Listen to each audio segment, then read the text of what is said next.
अस्सलामुअलैकुम, welcome to Shani academy, जहां आपको मिलेंगी एजुकेशन आसान और समझने के तरीके में। मैं हूं ज़ीशान अली और आज हम बात करेंगे फर्स्ट ईयर बायोलॉजी के फर्स्ट चैप्टर पर, जिसका टॉपिक है introduction of biochemistry. Biochemistry is the branch of science that studies the chemical process inside the living organisms.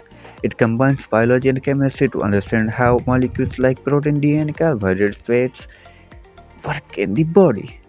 Its main focus is to explain how cell functions and produce energy to support life. ये थी एक simple definition biochemistry की। अब हम इसको detail में समझेंगे कि बायोकेमिस्ट्री असल में होती क्या है और क्यों पढ़ी जाती है।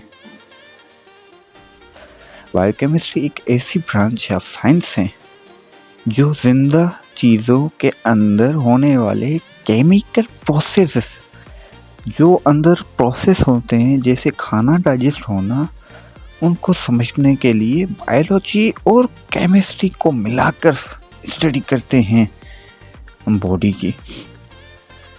आप सब जानते हैं ना कि हमारी बॉडी में हर वक्त बहुत सारे केमिकल रिएक्शन होते रहते हैं, जैसे कि खाना डाइजेस्ट करना, जो अभी मैंने बताया, एनर्जी बनती है जैसे एटीपी प्रोड्यूस होती है, और नए सेल प्रोड्यूस होते हैं, जैसे कि एक हमें चोट लगी, वहाँ पे सेल डिस्ट्रॉय हुए, वहाँ पे सेल भी बनते दूसरे। ये प्रोसेस हर वक्त होते रहते हैं। ये सारे जो भी प्रोसेस है, केमिकल प्रोसेस हैं, ये बायोकेमिस्ट्री के अंडर आते हैं।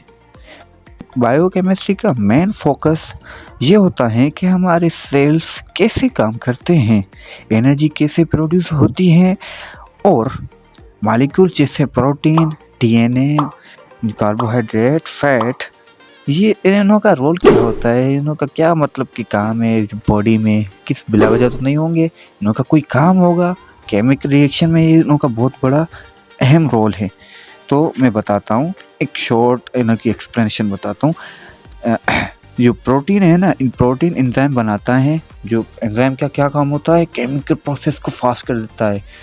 इसमें प्रोटीन का बहुत बड़ा अहम रोल है। अगर एंजाइम ना होते तो हम जो है खाना जल्दी डाइजेस्ट ना कर सकते। जो सुबह को खाते तो वो शायद परसों तरसों वो ख़त्म होता, डाइजेस्ट होता। इसमें हम मतलब कि ज़िंदा ना रह पाते, आगे जाके हम मर भी सकते थे, या शायद हम तो आते भी नहीं, शायद ऐसा होता अगर एंजाइम ना होते। एंजाइम कौन बनाता है? प्रोटीन का ये मेन रोल है। इसके बाद आता है डीएनए, जो हमारे सेल में मौजूद होता है, जिसमें हमारी जेनेटिक इन्फॉर्मेशन होती है। जैसे स्पर्म एंड ओवम की जब फर्टिलाइजेशन होती है तो दो डिफरेंट डीएनए मिलते हैं। आपने देखा होगा कि अक्सर बेबी होते हैं जिसमें कुछ चीज़ें फादर की जैसी होती हैं, कुछ चीज़ें मदर की जैसी होती हैं। उसके बाद आता है कार्बोहाइड्रेट एंड फैट, जो हमारी बॉडी को एनर्जी प्रोवाइड करते हैं, एनर्जी देते हैं।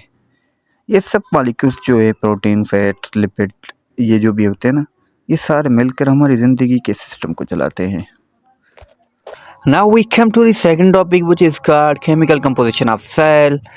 First we will read its paragraph from the book, and then we will understand it in our own language. Let's read its paragraph. It is already established that all living organisms are structurally composed of cells, and living cell contain a living matter called protoplasm. The actual chemical composition of protoplasm is still unknown. However, chemically it contains 70 to 90% of water. If the water is evaporated, the remaining mass of cell is called dry weight of cell. Consists of many carbon-containing long-chain molecules like carbohydrate. They are called biomolecules, which are the types of organic molecules. So the compound produced by living organisms are called biomolecules. The elements which are involved in the synthesis of biomolecules are mainly six, which are carbon, hydrogen, oxygen, nitrogen, phosphorus and sulfur. हमने ये paragraph पढ़ लिया book से, ठीक है। अब हम इसको अपनी लैंग्वेज में समझेंगे ईजीएस्ट वे में, ठीक। जैसा कि आप जानते हैं कि सारे लिविंग ऑर्गेनिज्म सेल पर बेस करते हैं, लेकिन क्या आपने कभी सोचा है कि सेल के अंदर कैसे सबस्टेंस होते हैं? चलिए, हमारा टॉपिक आज यही है, केमिकल कंपोजिशन ऑफ सेल, ठीक है। केमिकल कंपोजिशन ऑफ सेल में प्रोटोप्लाज्म, जो सेल के अंदर होता है वो प्रोटोप्लाज्म होता है। उसमें प्रोटोप्लाज्म में 70 to 90% वाटर होता है और रिमेनिंग मास होता है dry weight of the cell, जो बायोमॉलिक्यूल्स होते हैं। ये आपको समझ ले, मैंने पूरा टॉपिक ही क्लियर कर दिया, लेकिन इसको लाइन बाय लाइन समझते हैं। All living organisms are strictly composed of cells, and living cell contain vital substance known as protoplasm. ये समझ में गया कि लिविंग ऑर्गेनिज्म जो है ना सारे सेल से बने हुए हैं, और जो सेल है वो खुद प्रोटोप्लाज्म से बना हुआ है। उसमें उसके अंदर प्रोटोप्लाज्म होता है, और प्रोटोप्लाज्म के अंदर क्या होता है, 70 to 90% वाटर होता है, और ये मेजर पोर्शन होता है प्रोटोप्लाज्म का। और रिमेनिंग मास क्या होता है, dry weight of this cell. जो बायोमॉलिक्यूल्स होते हैं, वो बायोमॉलिक्यूल्स क्या होते हैं उसको थोड़ा डिटेल में समझते हैं। The dry weight of this cell primarily consist of biomolecules. Dry weight of this cell में होते ही मतलब कि बायोमॉलिक्यूल्स हैं, वो जो बायोमॉलिक्यूल्स होते हैं वो ऑर्गेनिक मॉलिक्यूल्स होते हैं, और लिविंग ऑर्गेनिज्म के ज़रिए उन्होंने उसके ज़रिए पैदा हुए होते हैं या बने हुए होते हैं, ठीक है। और उसकी डेफिनेशन थोड़ी सिंपल डेफिनेशन पढ़ लेते हैं। Compounds produced by living organisms are called biomolecules. They include long chain carbon containing organic molecules. इनमें एक लॉन्ग चेन मॉलिक्यूल्स होते हैं जो कार्बन कंटेनिंग होते हैं, उनमें कार्बन होता है, जैसे कि कार्बोहाइड्रेट, लिपिड, प्रोटीन, फैट, और ये न्यूक्लिक एसिड, वो सारे इसमें आ जाते हैं। ये बायोमॉलिक्यूल्स किस चीज़ से बने हुए हैं, ये सवाल आता है। बायोमॉलिक्यूल्स 6 एक मखसूस एलिमेंट से बने हुए हैं, जिनमें आते हैं carbon, hydrogen, oxygen, nitrogen, phosphorus and sulphur. ज़्यादातर इनों का जो परसेंटेज है 98% अप्रोक्सीमेटली ये परसेंट होती है, या 99 भी परसेंट हो सकती है। बायोमॉलिक्यूल्स इन चीज़ों से बने होते हैं, इन एलिमेंट से बने होते हैं। उसके बाद हमारा तीसरा टॉपिक आता है फंडामेंटल टाइप्स ऑफ बायोमॉलिक्यूल्स। हम ये यहाँ से बुक से ही पढ़ेंगे। Biomolecules can be divided into following groups according to variability in their structure and function in cell and organisms. Biomolecules जो है ना वो डिवाइड हुए हैं, ठीक है, वो स्ट्रक्चर की बुनियाद पर और फंक्शंस की बुनियाद पर। ये कार्बोहाइड्रेट है, प्रोटीन है, लिपिड है, न्यूक्लिक एसिड, कॉन्जुगेटेड मॉलिक्यूल्स, ये अपनी स्ट्रक्चर और फंक्शन के बुनियाद पर डिवाइड, ठीक है, हुए हैं। उसके बाद होती है उनों की टेबल आती है। टेबल में ये है कि biomolecules and their unit and linkage, जिसमें आता है कि बायोमॉलिक्यूल्स हैं जो कार्बोहाइड्रेट है, उनों का यूनिट क्या है, बेसिक यूनिट क्या है, और उनकी लिंकेज मतलब उनको बॉन्ड को हम क्या नाम देंगे। सो उसकी टेबल में वो समझते हैं कि कार्बोहाइड्रेट उनों का जो बेसिक यूनिट होता है ना वो होता है मोनोसैचराइड्स, और उनों का लिंकेज होता है ग्लाइकोसाइडिक लिंकेज।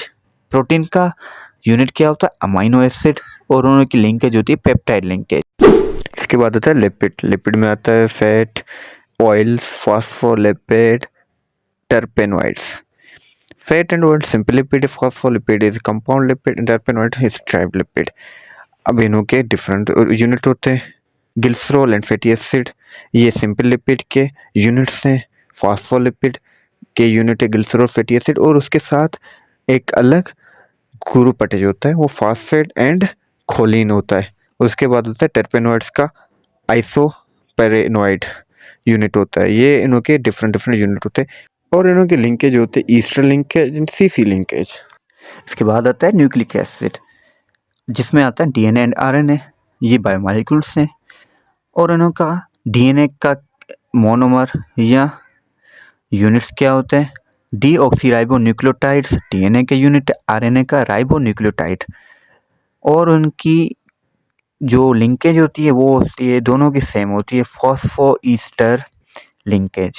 और उसके बाद आते हैं कॉन्जुगेटेड मॉलिक्यूल्स, डिफरेंट मॉलिक्यूल्स से, और उनके डिफरेंट लिंकेज हो सकते हैं। कोई भी जो मॉलिक्यूल ही नहीं पता हमें तो उसका लिंकेज कैसे पता होगा, बहुत सारे होंगे वो मॉलिक्यूल, उनके अपने लिंकेज होते हैं। ये बात यहाँ पे ख़त्म हुई। स्टूडेंट्स, नेक्स्ट टॉपिक हमारा ये है synthesis and breakdown of macromolecule. Macromolecule को पॉलीमर भी कहा जाता है, ठीक है। अब पहले पढ़ेंगे सिंथेसिस ऑफ मैक्रोमॉलिक्यूल और polymers bye condensation process. In this process of synthesis of macromolecules, monomers are joined together by removing OH from one monomer and H from another monomer. So both monomers form a new covalent bond between them. This process of joining two monomer by removing water molecule is called condensation or dehydration synthesis. इसका यही मतलब हुआ कि removing होती है bye जब दो monomers मिलते हैं। रिमूविंग किसकी होती है? वाटर मॉलिक्यूल की। और वाटर मॉलिक्यूल रिमूव होता है, दो मोनोमर मिल जाते हैं और मैक्रो मॉलिक्यूल की सिंथेसिस हो जाती है। सिंथेसिस मीन्स बनना, वो बनता है, ठीक है। उसके बाद हमारा दूसरा टॉपिक है breakdown of macro molecule by hydrolysis. Hydrolysis also related with water. यही कोई प्रोसेस है जो वाटर के जरिए होता है। समझते हैं क्या है? Hydrolysis is a process where large molecules like carbohydrate, protein, and fats are broken down into smaller molecules like sugar, amino acid, and fatty acids using water. It's like cutting a chain into pieces by adding water. Hydrolysis, ये definition पढ़ी। Hydrolysis एक ऐसा process है जिसमें large molecules को तोड़ते हैं smaller molecules में with the help of water. Adding of water को ऐड करेंगे और ब्रेक डाउन कराएंगे मैक्रो मॉलिक्यूल्स को मोनोमर्स में, जैसे हमने कंडेंसेशन में किया था। रिमूविंग ऑफ वाटर को रिमूव करके दो मोनोमर्स को ऐड किया था मैक्रो मॉलिक्यूल बनाने में, और ऐसे इसको रिवर्स करेंगे तो ये प्रोसेस होगा break down of macro molecules by hydrolysis. This is our lecture. ये थी हमारी आज की वीडियो। मिलते हैं इंशाल्लाह नेक्स्ट वीडियो में, नेक्स्ट लेक्चर में। तब तक के लिए अपना बहुत सारा ख्याल रखिएगा। अल्लाह हाफिज़।